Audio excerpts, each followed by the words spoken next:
Bienvenidos, bienvenidas a su podcast, ojalá favorito. Hacemos todo el esfuerzo posible. Huésped afuera. Esta vez presentamos nuestra primera cápsula. ¿Qué es una cápsula? Se preguntará usted, señor o señora auditor o auditora. Las cápsulas son un formato que empezamos a partir de hoy y ocasionalmente, en el que se encontrarán conmigo, su servidor Juan Duarte, o con Adolfo Rosas en un cara a cara, me gustaría llamarlo, porque será un formato más corto en el que tocaremos temas más personales en solitario y que responde a muchos a muchos ques, a varios problemas logísticos de tiempo, aparece como una buena solución. Hoy día, ya que me dan libertad creativa, quería hablar un poco de superhéroes, que es un tema que me gusta bien de adolescente, la verdad, y hace rato he estado pensando en esto de la muerte y resurrección de los personajes.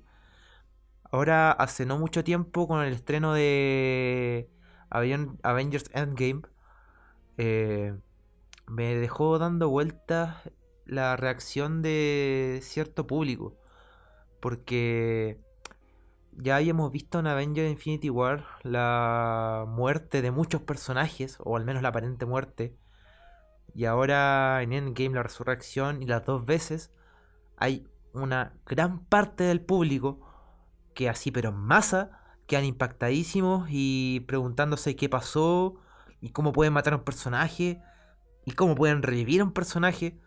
Pero hay un sector de la audiencia que su reacción principal fue como, esto ya lo he visto. ¿Por qué? Porque el lector de cómics quizá ya está un poco más acostumbrado, y que tampoco es malo quedarse con las películas. Bueno, al final es libertad de cada uno. Eh, de hecho, encuentro muy válido pensar que esto de meterse mucho en los cómics puede hacer esto una paja, o si no te interesa, para que te vayas a meter, si no es tu formato. Eh, pero claro, igual no hay que pasar por alto, no se puede pasar por alto que este universo cinematográfico, aunque está directamente relacionado al de los cómics, también tiene su autonomía, pero está directamente relacionado. Entonces es un punto de partida en el que el lector de cómics tiene cierta ventaja respecto al espectador del cine. ¿Por qué? Porque eh, no es agua nueva corriendo por el río, sino que es una práctica que se ha vuelto bastante habitual. Ahora, para el espectador es sorprendente esto que ocurre con los Vengadores, o incluso en la franquicia de DC, en Batman v Superman, con la posibilidad de que Superman muera y de que Superman reviva. Es un Deus Ex Machina bastante nuevo para el público del cine, pero en los cómics ya se ha visto. Y incluso podemos ver la reacción que se da con Game of Thrones. Yo, la verdad, no seguí la serie. Creo que me mantuve al tanto solamente viendo lo que compartían mis contactos de redes sociales, los memes, etcétera. Pero soy consciente de dos cosas. Uno, que el público de Game of Thrones, el fandom, tiene la sensación de que George R.R. Martin le agrada como matar personajes que tú no te esperáis que van a morir, y que quedéis con la sensación de no, no, lo hizo. Y dos, también sé que hubo un tema ahí con la resurrección de Jon Snow, que ojalá estuviera acá el Adolfo para corroborármelo. Eh, y claro, la gracia de esto primero que mencioné, de que George R.R. Martin no tenga problemas en matar personajes, es eso, enfrentándonos contra el riesgo de perder a un personaje importante. Llega un creativo que nos dice, weón, filo, matémoslo nomás. Y va a tener un choque. Y ahí está la primera arista que me gustaría tocar. Que la muerte de un personaje tiene un valor estético. Es el efecto de perder algo que valoráis mucho, pero que a la vez sentís que esa pérdida tiene un peso en la trama. Como que Es una relación bien masoquista porque odiáis que se muera un personaje que te gusta, pero te hace sentir vivo y te hace sentir que la trama cobra vida cuando pasa algo tan real como la muerte. Y ese es un primer punto. Eh, Ahora, también a mí me gusta mucho Supernatural. Y me huevean siempre porque, weón, cómo sigue esa serie. Si han estirado el chicle como ya 12 temporadas, weón. Wea mía. Y. Y claro, en esta serie, la primera temporada, la premisa era novedosa para entonces. De estos hermanos que van cazando como monstruos y resolviendo casos sobrenaturales.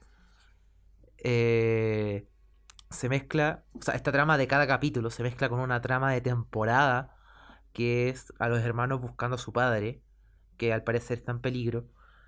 Y lo que te da miedo a ti como espectador es que cualquiera puede morir.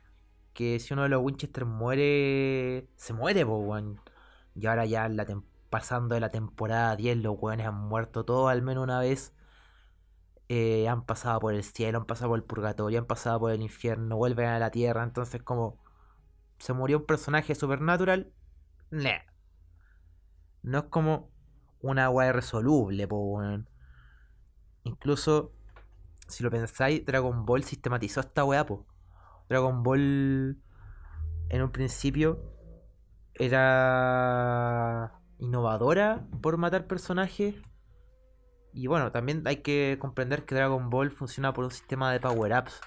Entonces, en un comienzo es genial porque tú no te esperáis que un personaje pueda dar más de sí mismo, pero cuando ya estés acostumbrado a los power-ups, ¿qué más te pueden mostrar, po, weón? Como, oh, ¿sabéis que Goku se podía convertir en Super Saiyajin? Después como, oh, y se podía convertir en Super Saiyajin 2, weón. Después 3 y ya en Dragon Ball Super es como, oh, otra transformación más, pues, weón. Y pasa un poco parecido con este tema de la resurrección. Como que en Dragon Ball mismo, en la primera parte de la serie, cuando mueren personajes, como que mueren irresolublemente y tiene ese peso. Después los personajes empiezan a morir, pero te aparece primero el comodín de las esferas del dragón. Y ahí, esa primera vez que aparece te deja sorprendido porque te parece ingenioso, pero luego otra vez y luego otra vez y de ahí termina siendo el chiste de weón, hay que revivir a Krillin. Y qué emoción vaya a tener, po, weón, si después en cada saga, aunque quede muy la caga, a menos que destruyan la esfera del dragón, siempre podéis revivir a todos los weones y enmendar la cagada, po, weón.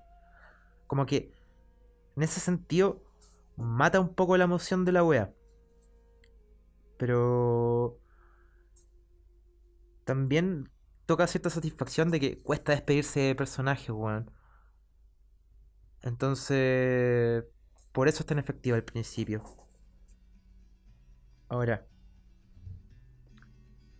ahora también pensando que es un tema de mantener atenta a la audiencia esta posibilidad de que cualquier personaje muera y que por eso tiene un valor estético dentro de la trama.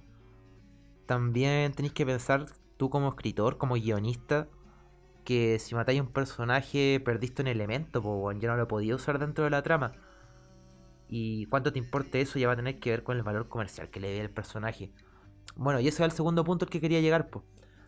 Que el personaje al final está como en encrucijada de que tiene un valor estético y que por ende si muere tiene que quedarse muerto, pero tiene un valor de, de cambio, un valor de comercio, un valor plástico que es que si tú matáis un personaje ya no lo podéis usar más y no podéis vender más mediante ese personaje.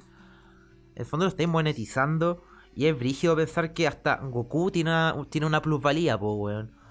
Porque ya que densa la primera vez que muere Goku, pero no podéis quedarte sin el protagonista del shonen, po, weón. En especial siendo un shonen que te genera... O sea, como buen shonen te genera un apego al protagonista, po, weón. Entonces, ahí que hay un conflicto como creativo de... Weón, voy a valorar más el shock que le dejo al espectador o mi posibilidad de vender mediante a un personaje. Ahora, tampoco es como el mal total de un capitalismo internalizado, Porque, por ejemplo, volviendo al caso de Endgame, pucha, los sucesos en cierto grado eran predecibles. Era como esperable que nos sacrificaran la mitad de un universo de personajes, pero igual no quita la emoción de que Tony Stark sea como la muerte, así decretada, la muerte definitiva y el único que no va a volver. Bueno, también otros personajes, pero es el que se sacrifica al final de la película. Y tiene su valor también saber que no vuelve dentro de todos estos personajes que volvieron. Como que Tony Stark era el personaje que tenía su vida realizada. El weón estaba casado, tenía una hija, estaba en paz consigo mismo. Pero le mordía la conciencia la muerte de Tony. O sea, perdón, la muerte de Peter. Le mordía la conciencia la muerte de un joven que confió en él. Que lo vio como una figura como de aprendizaje. Entonces, al final es lo que lo convence de volver a unirse a los Vengadores y armar todo este plan. Y también al final es un poco lo que lo lleva a esa redención de sacrificarse por todos los que murieron. Y ya teniéndolo todo, porque también está el peso de que la Pepper Potts le diga como ya podéis descansar por fin. Eh, es como una gran forma de cerrar el personaje y claro, cualquier forma de resucitarlo lo mataría. Ahora, a mí en ese sentido me alegra que el Robert Downey Jr. haya terminado el contrato con Marvel, porque es como, bueno, este weón se queda muerto y no podía eliminar el simbolismo de su sacrificio, pues weón. Aunque si estuviera el Fito acá me putearía por estar hablando de un facho culiado, pero punto aparte, eh, igual esta lógica del matar y revivir de repente llega al absurdo, po, weón. De hecho, yo creo que podríamos hablar como de el absurdo de la resurrección, weón.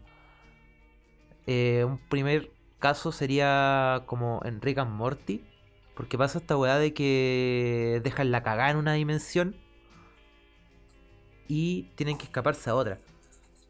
Así una dimensión en la que justo los weones mueren segundos antes para poder suplantarse a ellos mismos. Y tenéis como la escena de Rick y Morty sepultando a los Rick y Morty que murieron de la otra dimensión. Y te deja pensando que, weón, no tiene ningún sentido tener miedo de que van a morir porque hay 1000 versiones. Y puta, si se mueren, hay otras versiones. O si están a punto de morir, pueden suplantar a otra versión. Y más bien lo pienso también como en Endgame de los Vengadores, o sea, en Avengers Endgame. Lo que pasa con Loki.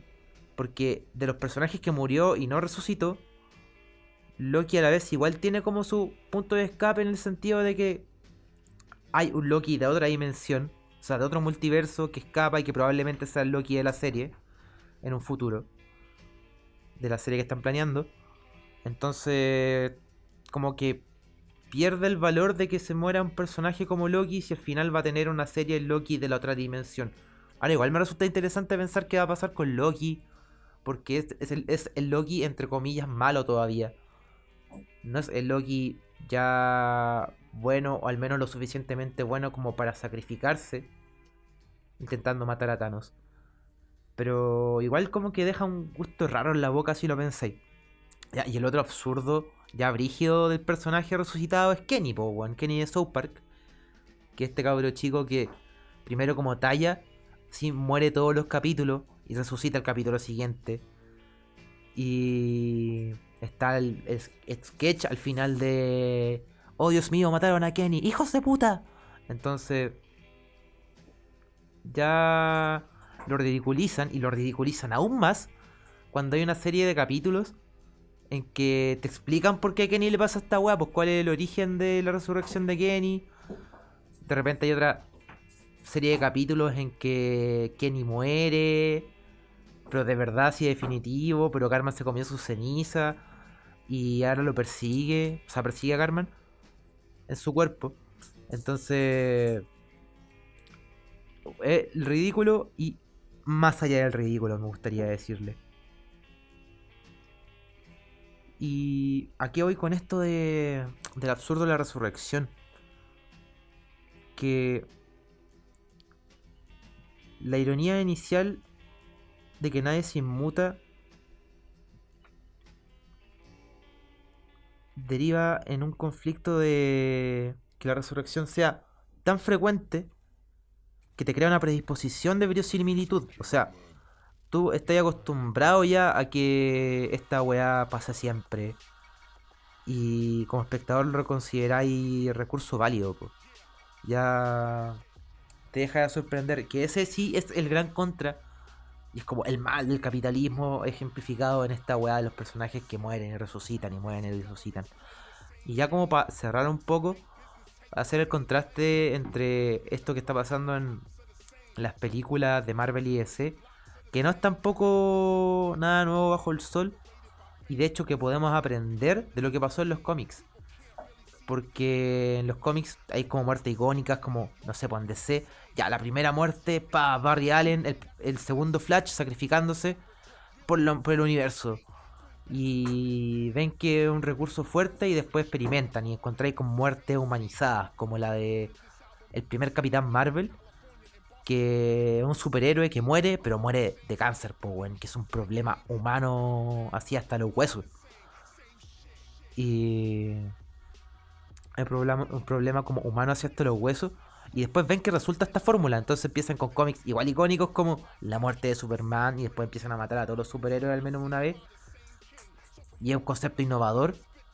Pero no podéis mantenerlo, pues bueno, no se sostiene. No podéis perder a todos tus personajes importantes en términos comerciales. En términos de plata que movís como editorial de cómics. Así que empezáis a jugar con el multiverso. Con otras posibilidades de muerte, resurrección. Falsas muertes, muertes que no son del todo, personajes que vuelven a otra forma o que está constantemente como recuerdo. Y a lo que voy con esto es que idealmente ojalá no perder esa cosa de las entrañas que genera la muerte de los personajes. Y que de hecho ojalá si nos escuchase si nuestro podcast lo escuchase algún guionista, un escritor, eh, lo pensase dos veces antes de matar a un personaje. Y dos, si lo hace, lo haga con respeto. Porque puta, el público yo creo que valora esas weas. Como que no te traten como. Que como público no te traten como weonado. Y que te vaya a tragar cualquier tontera. Habla también a la vez. Habla bien de la calidad de una obra, pues, de lo que estáis leyendo, de lo que estáis viendo. Bueno, esa era un poco la reflexión que les quería traer hoy día. A cuento de esta cosa rata de los cómics.